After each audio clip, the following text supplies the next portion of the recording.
₹5 दिहाड़ी पर काम किया। आज अमेरिका में 100 करोड़ टर्नओवर की कंपनी। यदि मन में कुछ भी कर दिखलाने का जोश एवं जुनून हो तो हम सभी अपने सपने को पूरा करने में कामयाब हो सकते हैं। जैसा कि एक महिला ने अपने खराब हालातों पर जीत हासिल कर हम सभी को ये साबित कर दिया कि इंसान चाहे तो क्या कुछ नहीं कर सकता।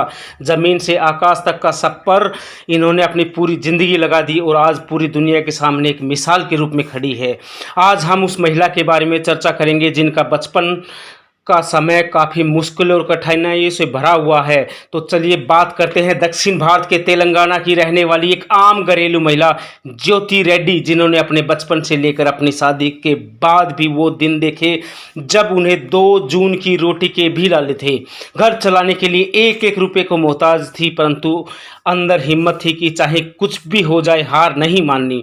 समय बदला और आज उन्होंने वो मुकाम हासिल कर लिया जिसका सपना हर कोई देखता है। गांव में रोजी रोटी को मोहताज ज्योति रेड्डी आज अमेरिका में अपनी की सॉफ्टवेयर सॉल्यूशंस इंक कंपनी की सीईओ है। आइए जानते हैं कि कैसे उन्होंने अपने जीवन में इतना बड़ा परिवर्तन किया और किन किन परिस्थितियों का सामना करते हुए अपने लक्ष्य की ओर बढ़ती रही। ज्योति रेड्डी का जन्म सन 1970 में दक्षिण भारत के तेलंगाना के वारंगल जिले में हुआ था। उनके परिवार में 2 वक्त की रोटी तक जुटाने की व्यवस्था करना उनके परिवार के लिए बहुत ही कठिन था। उनके परिवार के सदस्यों में उनके अलावा माता पिता और 4 बड़ी बहनें थीं और जिनमें वो सबसे छोटी और सबकी चहेती थी। उनके परिवार की आर्थिक स्थिति बहुत ज़्यादा ख़राब थी, जिस वजह से उनकी शिक्षा के बारे में उनके परिवार के लोग सोचना भी नहीं चाहते थे। 4 बच्चों की जिम्मेवारी इनके माता पिता के लिए काफ़ी कष्टदायक था। घर में खाने पीने की इतनी किल्लत थी कि कभी कभी पूरे परिवार को भूखा ही सोना पड़ता था। ज्योति जी के माता पिता ने एक कठोर फैसला लेते हुए अपने परिवार की सबसे छोटी बेटी ज्योति, जो कि उनकी लाडली भी थी, को अनाथालय भेजने का फैसला किया। आपको बता दें कि अनाथालय में केवल उन्हीं बच्चों को रखा जाता है जिनके माता पिता की किसी कारणवश मृत्यु हो गई हो। ये नियम ज्योति रेड्डी के अनाथालय का भी था।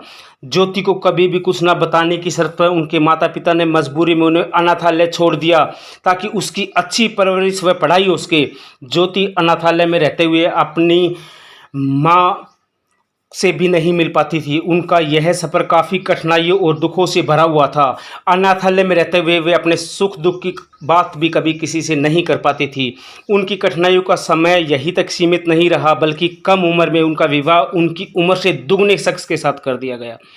उस वक्त उनकी आयु मात्र 16 वर्ष की थी। विवाह हो जाने के 2 वर्ष में वो 2 बच्चों की मां बन गई। उनके परिवार की भी आर्थिक स्थिति कुछ अच्छी नहीं थी, जिस वजह से उन्हें अपने बच्चों की परवरिश करने में काफ़ी कठिनाई होने लगी। उन्होंने अपनी ज़िंदगी में से ही कठिनाई और परेशानियों को करीब से देखा था, जिसकी वजह से अब उन्हें सबसे अधिक गरीबी से घृणा हो गई थी। अपने पारिवारिक स्थिति से जूझते हुए ज्योति ने हिम्मत न हारते हुए घर से बाहर निकल पैसा कमाने के बारे में विचार कर लिया। वह अपने आस पड़ोस में काम करने की तलाश करने लगी और जल्द ही उनके पास खेतों में ₹5 दिहाड़ी पर काम करने का मौका मिला। पूरे दिन खेतों पर काम करना पड़ता था और शाम को मात्र ₹5 उन्हें मिलते थे। यह उनकी ज़रूरत तो नहीं पूरी कर पा रहे थे, परंतु कुछ ना मिलने से कुछ मिलना ही बेहतर है। ज्योति का सफ़र यहीं तक सीमित नहीं रहा। खेतों पर काम करते करते एक महिला ने उन्हें नेहरू युवा केंद्र के बारे में बताया। नेहरू जो युवा केंद्र सरकार की ओर से गरीब व्यक्तियों को रोजगार व मुफ्त शिक्षा व रोजगार परक शिक्षा देती है। शायद इसी समय का इंतज़ार था उन्हें। ज्योति ने नेहरू युवा केंद्र की मेंबरशिप लेकर अपने काम के साथ अपनी पढ़ाई को भी वापस शुरू किया। जल्दी उन्होंने टाइपिंग सीख ली। अपने काम के दौरान उन्होंने सन 1992 में अपने BA स्नातक की पढ़ाई पूरी की।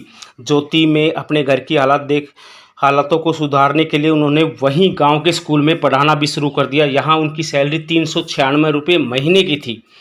उन्होंने अपने घर से स्कूल तक पहुंचने में लगभग 2 घंटे लग जाते थे। स्कूल और घर में आने जाने तक के सफ़र में लगने वाले 4 घंटे के समय को ज्योति ने सही उपयोग में लाने के बारे में सोचा।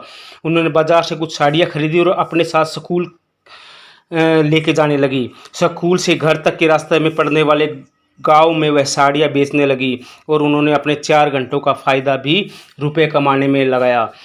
सन 2000 में अध्यापक की नौकरी करते हुए जब ज्योति के अमेरिका से परिचित मिलने आए, तब उन्होंने ज्योति को अमेरिका चलने के लिए कहा, जहां बेहतर भविष्य बनाया जा सकता था। ज्योति को उनकी बात सही लगी और जीवन की ऊंची उड़ान के लिए उन्होंने अमेरिका जाने के लिए राजी हो गई। उन्होंने अपने दोनों बच्चों का दाखिला मिशनरी स्कूल में करवा दिया और वो अमेरिका चली गई। अमेरिका में आने के बाद वो वहाँ के चकाचौंध से काफ़ी प्रभावित भी हुई और उन्होंने वहाँ पर कई अलग अलग तरह की दर्जनों नौकरियाँ भी की। लेकिन इसी बीच में ज्योति को अपने वीज़ा के लिए अवसर वीज़ा कार्यालय और कोर्ट के चक्कर लगाने पड़ते थे। जब ज्योति को अपने वीज़ा के काम से वीज़ा कार्यालय और कोर्ट का चक्कर लगाने पड़ते, तब उन्होंने देखा कि बाहर से अमेरिका में रह रहे कई लोग वीज़ा बनवाने के लिए मुंह मांगे रुपए देने के लिए तैयार थे। इस प्रक्रिया को देखने के बाद ज्योति के दिमाग में एक बिजनेस आइडिया आया, क्यों न अपना खुद का बिजनेस शुरू किया जाए। क्योंकि ज्योति ने भी वीज़ा कार्यालय और कोर्ट के काफ़ी चक्कर लगाने के बाद काफ़ी कुछ सीख लिया था कि कानूनी तरीके से वीज़ा कैसे बनवाया जाए। अपने बिजनेस आइडिया पर काम करने के लिए अपने जोड़े हुए करीब $40,000 और कुछ इधर उधर से व्यवस्था करके उन्होंने वीज़ा कंसल्टिंग के काम की शुरुआत की। समय के साथ साथ धीरे धीरे ज्योति का वीज़ा कंसल्टिंग का काम चलने लगा। अपने काम को और बढ़ाने के लिए ज्योति ने अपने वीज़ा कंसल्टिंग काम के लिए एक सॉफ्टवेयर का निर्माण करवाया। उन्होंने अपनी कंपनी को की सॉफ्टवेयर सॉल्यूशन इंक के नाम से रजिस्टर करवाया। उसके बाद उन्होंने अपनी ज़िंदगी में कभी पीछे मुड़कर नहीं देखा। आज ज्योति की कंपनी की सॉफ्टवेयर सॉल्यूशन के साथ कई बड़ी बड़ी कंपनियां जुड़कर उनकी क्लाइंट बनी हुई है, जिनमें रिलायंस कंपनी भी शामिल है। ज्योति ने बड़ी मेहनत के बल पर यह साबित कर दिया कि कोई जन्म से ही बिजनेसमैन नहीं होता, बल्कि कठिन परिश्रम के बाद ही सफलता मिलती है। आज उनकी सॉफ्टवेयर सॉल्यूशन इंक कंपनी की मार्केट वैल्यू लगभग 15 मिलियन अमेरिकन डॉलर यानी भारतीय रुपए के मुताबिक करीब 100 करोड़ रुपए से भी अधिक है। आज ज्योति की कुल संपत्ति इतनी है कि उनके 6 घर अमेरिका में है और कई महंगी संपत्तियां भारत में भी हैं। उनके मुताबिक भारत के पूर्व राष्ट्रपति स्वर्गीय डॉक्टर APJ अब्दुल कलाम उनके आदर्श थे। वह हमेशा उनके बारे में पढ़ती थी, उनके जैसा सरल व्यक्तित्व अपने जीवन में अनुसरण करती थी। वह उन्हें अपना आदर्श मानती थी। अपने इस मुकाम पर पहुंचने के बाद भी वे अपने गरीबी वाले दिनों को याद करती हैं कि कैसे उनको 2 वक्त की रोटी नसीब नहीं हो पाती थी। वह मानती है कि उन्होंने अपने पूरे बुरे दिनों में भी कुछ बड़ा करने के बारे में नहीं सोचती थी, तो शायद यहाँ तक नहीं पहुँचती। इसलिए दोस्तों, सपने हमेशा बड़े देखो और इतने बड़े देखो कि हम अपने मंजिल पर पहुँच जाएं और हम कामयाबी के एक शिखर को अपना लें और उस शिखर पर पहुंचकर भी अपने पुराने दिनों को नहीं भूलना चाहिए। यही है ज्योति की कहानी, यही है एक आम आदमी की कहानी, जिसने फर्श से अर्श तक का सफ़र बड़ी मेहनत और शिद्दत से किया है।